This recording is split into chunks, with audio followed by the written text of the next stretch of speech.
bigarren domekia. Jaungoikoaren barri ona zabaltzera deituta gauz. Eta deituta gauz, eta ja lehenengo irakurgaian zenbakien liburutik ikusten dugu. Eldate da medat ez dira ez ziren joan, Moisesegaz, baina hala eta guztiz ere, Espiritu Santua haietara joan zan. Eta ziren barri ona zabaltzen. Eta Josueri entrauiako zan, jeloskortasun bat edo, eta joan zan Moisesen bila esateko, hau ez da bidezkoa. Hau da gure kezka, esaten dutxo Moisesik. Zergatik? Hobe litzateke jaunaren herri osoa profeta balitz. Hau da Moisesen naia, eta hau da Jesukristogaz betetzen dana. Bateo eta zendutzaren bidez, Espiritu Santua lortu, geure ganatu egin dugu, barri ona zabaltzeko. Eta barri ona zabaltzerakoan, pentsatu behar dugu, zer den importanteena.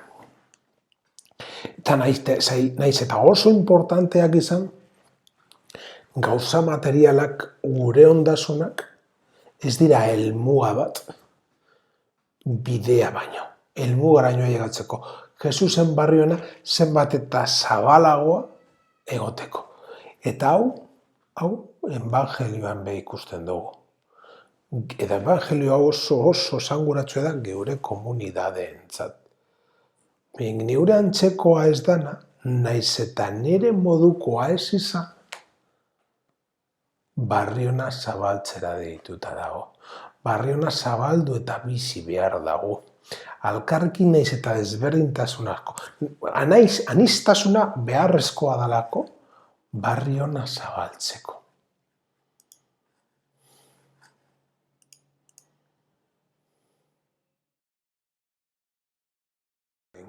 Parkatuz eta rukiz agertzen duzun beraiaz zeure alalmen handia. Izuri egizueten barik gure gainera zeure garazea. Zuk agindutako ondasunan liatu, zeruko zoriona lortu daigun. Eitxeresko otoitza da. Nere ustez, urtean sarreko domeketan dagoan, otoitzarik ederrena. Eta iaia homilia itxeko, kapaz gara bakarrik otoitz honegaz. Azteko, jaungoikoari dei egiten dutzago. Argi eta garbi ikusiz non agertzen da berezikiro jaungoikoaren poterea. Ez da leku fisiko batean, ez da ere espiritualtu zen batean. Ez, barkamenean eta errukian. Barkamena eta errukia gogora ekarten duzkue joan dan asteko lehenengo otoitza. Jainkoaren ganako eta lagunurkoaren ganako maitasunak esaten ezigutena. Praktiketan jartea dan zerbait.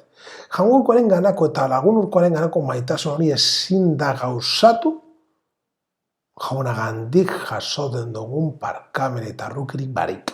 Eta gure eguneroko bizitzan bizi behar dugunagaz. Horregaitik esaten dugu jaunaren grazia geure gainean izurtzeko. Jaungoikoak geure gandik gure ganako ondo bizitzeko dauen grazia hori geurian izurtzeko. Zu onartu izuz geure doai honek. Eta zure leizaren eskaintza honetatik sortu egizu geuretzat bedeinkazio guztien iturria. Erruki berbiagaz jarraitzen dugu otoitzaren erdian. Hau da jaungoikoagaz egiten den kategorizazioa. Errukiko asko jaungoikoa. Jaungoikoetzat atsegingarria izan daitela eskatzen dutzuguna bere begietara. Jesukristo berak egarriak entzen duzkun gauza bakarra da, berak esan eban moduan. Eta guk araño joan behar gara, egarriak entzeko. Eta osta bere, ez eukitzeko. Horrezagatik, jaungoikoaren bedeinkapena bizi ahal izateko, bestentzat bedeinkapena izateko. Ezin dugu bizi, besteen bedeinkapena ez bagara izaten.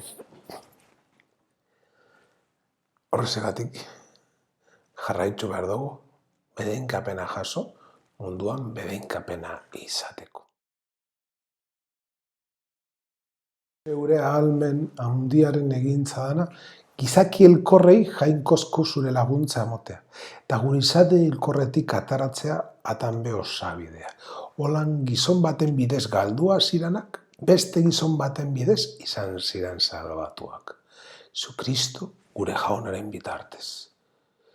Gizonak salbatutako gizon baten bidez. Nomeako hirugarren itxaurria da, prefazioa.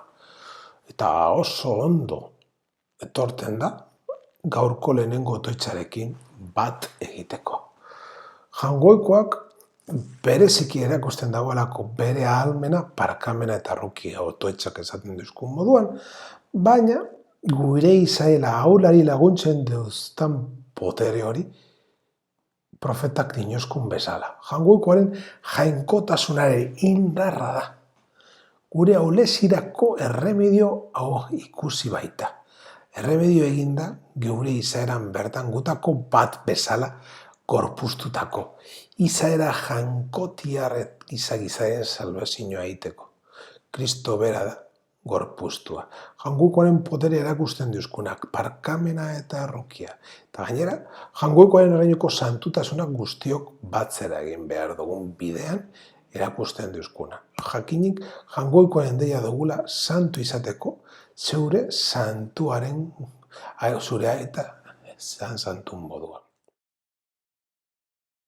Iziaren sakramentu honek barritu da izala jauna gure gorputzarimak. Zeure seniaren eriotza iragarriz, beragaz bat egin dugunok, haren bizturan ere parte izan daigun. Eukaristia izten dugu jaunari eskatzen deutzagularik, gaitzala erabat gorpuz eta izuri espirituz barresteko Kristo. Bere aragitzaren bidez, ekarri dioskune, parte horretan ahal izateko. Jaiko gizon bihurtu aitaren erentzia da kasku. Guztiok haren partaide izan ahal gaitezen. Erion eta txabar puzken eperpizkundean direlata.